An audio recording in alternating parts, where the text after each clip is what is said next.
Welcome to the Value Investor TV podcast. This is the podcast that helps you grow your wealth and become financially independent. My name is Beko and my partner, Hari. Hello. Hello, everyone. How are you, Hari? Pretty good. But I hope everyone has been able to stay safe through these trying times. Very much so, yes. Today, in this episode, we are going to take some questions. Some of these questions came to us through email and through comments on YouTube. And, our acquaintances also sent us a few questions. In this episode, we will specifically talk about why EBITDA, we've been talking about this from day one, why EBITDA is not the good. You should never use EBITDA as a way to measure anything. So we'll talk about that in detail. Before we do, Hari, start us off with a disclaimer, please. Yeah, this is the Value Investor TV podcast. We are a podcast that helps you understand the concepts behind value investing. We are not financial advisors and we don't know your specific financial situation. So please consult with the appropriate advisor before making any investment decisions. Excellent. Okay, so just to touch on some housekeeping items before we start. Again, like I said, this episode is, we sometimes do these sort of episodes where we ask, where we field questions. And again, this question came from our YouTube comment section. So if you guys have any questions, feel free to drop them in our comment section. Also, you can email us at info@valueinvestor.org. Also, if you guys would like to be part of our Slack community, we have our Slack community where you guys can talk to us directly, ask questions directly, and also engage with each other. You can email us at info@valueinvestor.org, and we can set you up there as well. Okay, Hari, why should you never use EBITDA? Well, before we do that, what is EBITDA? Let's start there. Yeah, so you may be familiar with EBIT. We've talked about that before, but it is earnings before interest and taxes. So, depending on who you ask, that's also considered operating income. But EBIT essentially takes into account the expenses that are depreciation and amortization. So depreciation, for those of you who are not familiar, are if you buy an asset that is lasting longer than a year, that asset gets quote unquote used up over time. Okay, so that when that asset gets used up, it depreciates. So imagine if you buy a car, the useful life of a car is, let's say for the sake of argument, is 10 years. So if you pay, if you buy a car for $10,000, in investing terms, you would depreciate that car over that 10-year period. Roughly, if it's straight line, that means it would be $1,000 every year. Sometimes they have an accelerated depreciation where the first few years it depreciates more and then it decreases over time. But essentially, after that period has occurred, that asset is on the books as $0, right? It is no longer considered an asset. So where this is important is lots of businesses that have assets that are purchased a long time ago. Think of Macy's that has Herald Square in New York. That business is probably worth, or that land is probably worth, well, probably pre-COVID was worth, $1 billion. So when it depreciates, the value is still there. It doesn't mean that it's not, somebody will pay you $0 for it, but you get, it gets used up over time. The other expense is amortization. So amortization is the asset value of a property, that is an intangible. It's following basically the same kind of principle as depreciation. One notable example of that is, Netflix creates content, and then they have to amortize the expenses of that content over, I think it's a 2 or 3 year period. So imagine if Netflix makes a TV show or a movie, the vast majority of the views for that are going to be early in the first month, the first 2 weeks, etc. And then after that, it kind of trails. That doesn't mean that the people aren't watching it later and that the asset doesn't have value. But most of the value is derived early on in the process. So all that being said, when companies purchase assets, a lot of people say, oh, tech companies don't have assets that they need to purchase, that they don't matter. But imagine a company like Google, they buy servers. Servers are physical assets. A server does not last, forever. It takes, 3 to 5 years before it becomes obsolete or it fails, outright because of, the hardware is no longer functional. And so there is a depreciation that goes along with that.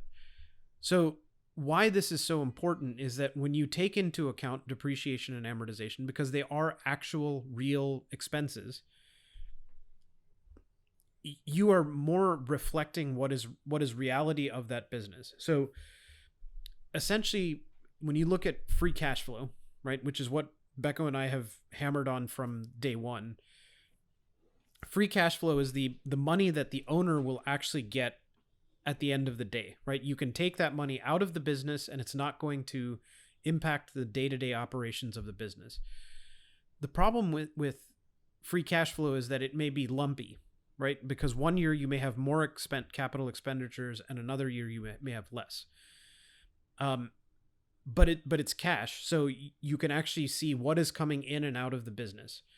The real problem is that when you start looking at businesses that have, they are trying to estimate what the cash looks like for the business by calling it EBITDA, the free cash flow. And they're using this because they're saying, oh, depreciation is equal to the capital expenditures, which in a large business that's relatively stable, that is actually, most likely to be true.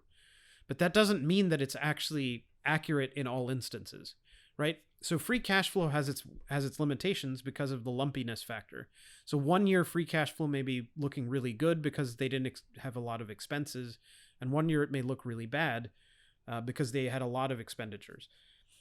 So EBITDA is to try and smooth that out because depreciation is expensed over multiple years. So let's take an example to, because if that doesn't help, well, first of all, Becco, do you have any comments before I go to the example? Yeah. Yeah. So again, starting off with sort of the definition, EBITDA. Okay, let's just spell that out. EBITDA, and Yep. sometimes people use EBIT, EBIT, and then DA is what we were talking about. What we have problem with really. EBIT. I don't think there's any problem with using EBIT, and we'll talk about that in the later part of the episode. But the problem here is the DA part, EBIT, DA, depreciation, amortization. And to Hari's comment, depreciation and amortization follow a very similar scheme in that it is how in the accounting world we take into account the natural progress of things aging. Like if you buy a car, it's going to age, it's going to be used. So we need to make sure that the amount that you use that vehicle gets depreciated at the right amount so that you don't book that at the amount that you purchased it, right? Same thing for amortization. So again, just to recap this at the high level, EBITDA, EBITDA, what we're saying is we have problem with people using EBITDA as the method of calculating the earnings power, earnings growth. Right. So let's look at an example, and maybe this will help solidify this. Mm-hmm. So when you look at an example of a business, let's take a tech company. So a lot of their expenses are people, right? And so EBIT and EBITDA, if they're purely a software business that has no hardware expense, no anything, EBIT and EBITDA would be very similar, right? Because they're going to depreciate maybe their office building or a couple of things here and there, but that's really not going to affect the actual day-to-day operations, right? Yeah, just to clarify, and why that is because depreciation applies to actual hard assets, right? Yep. Like we talked about vehicles or buildings. So again, in the example of software companies, if they're purely a software company, they do not own any real estate. They're not going to have any depreciation. They're not going to have any asset to depreciate off of. Right. So just wanted to clarify that point. Yeah, and if you look at software companies, there are a lot of companies like that, but they still have some physical assets, but they're very small and they don't really determine the outcome of the business, right? Yep. Now compare that to a company that is a tech company like um, Google or Amazon's Elastic Cloud, right? So the EC2 has a um, has a very large physical footprint, right? They get these large warehouses. The warehouse itself has these racks and racks and racks of servers, and these servers have a 3 to 5 year lifespan, right? So let's imagine, I'm going to simplify this as much as I can, to talk about it. But imagine that you have you pay, let's say, $100 for this data center, right?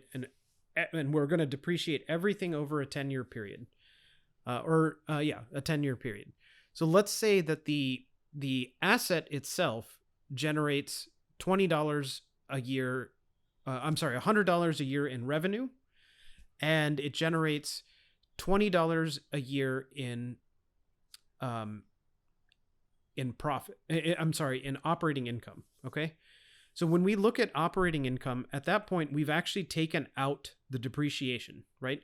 So we have $100 asset that's lasts over 10 years. It's going to depreciate $10 per year during that time. We're using this straight line method, so I'm just trying to make this as simple as we can, right? So if you look at the company with EBIT, right? We said EBIT was 20, right? But the depreciation part of that is actually $10, right? Because we have had that. So when you look at their EBITDA, it's actually 30, right? Now, so that discrepancy there kind of highlights where the $100 purchase is being expensed over some period of time, right?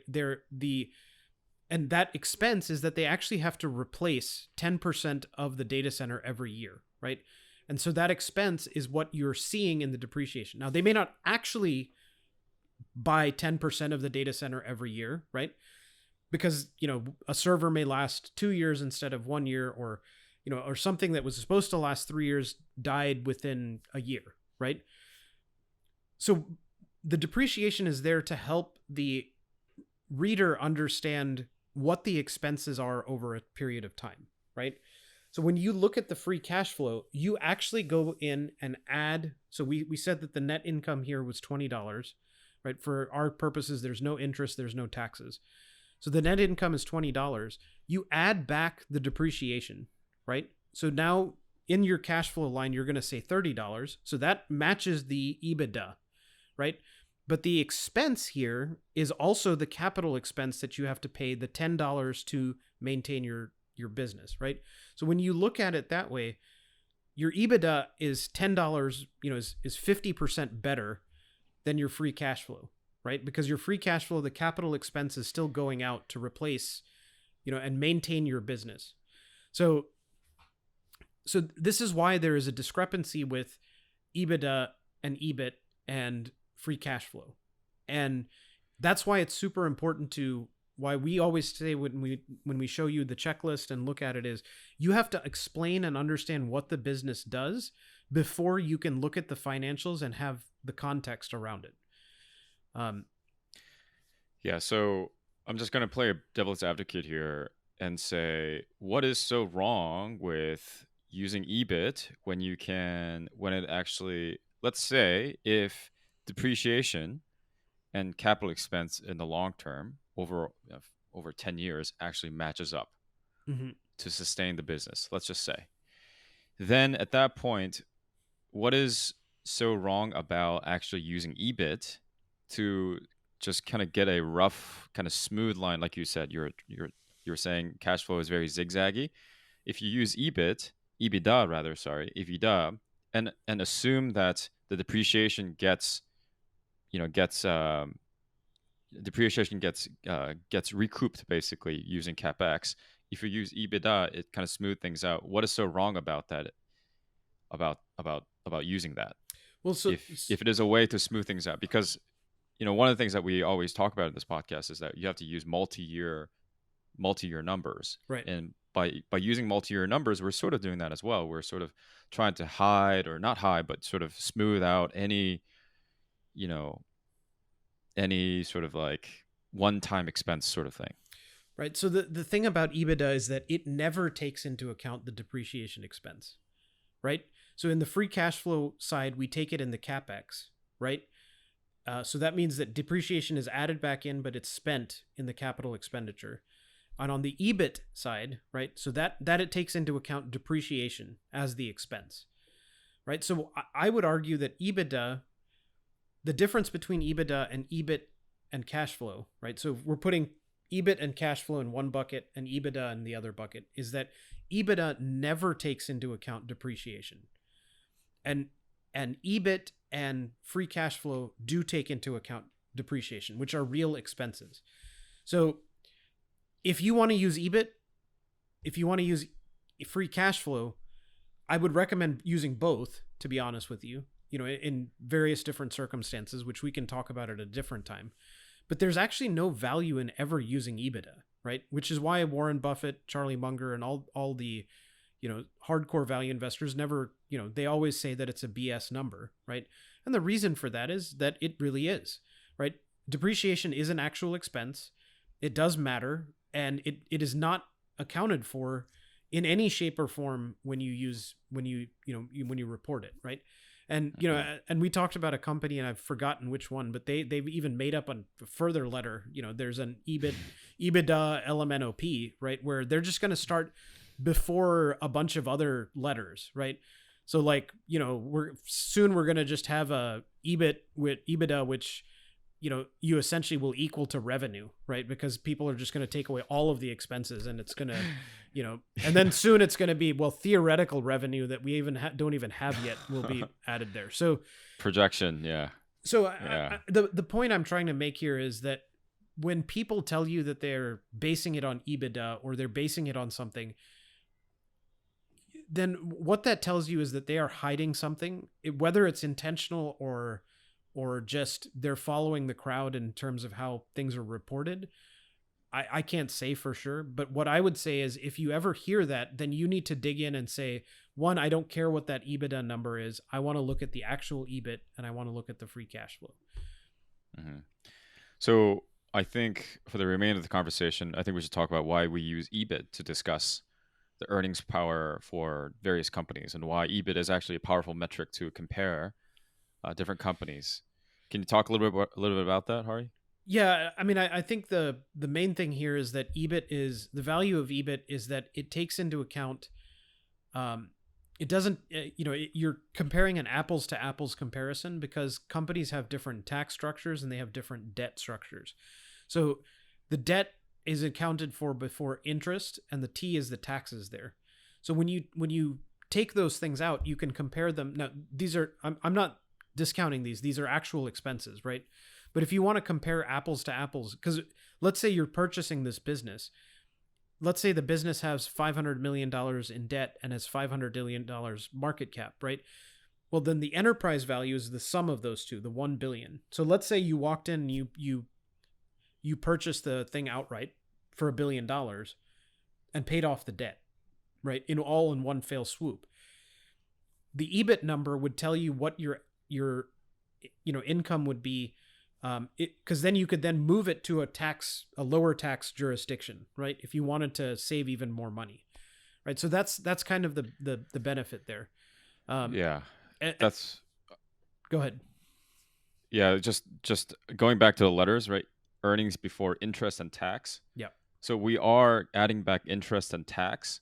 What that allows us to do is compare companies that have different tax ramification because they operate in different countries, for example. It also allows us to kind of ignore tax ramification, for the sake of comparison. Yeah, and what it allows us to do is compare basically companies that have different tax structure and then also capital structure because of tax or interest ramification. It allows us to compare those two.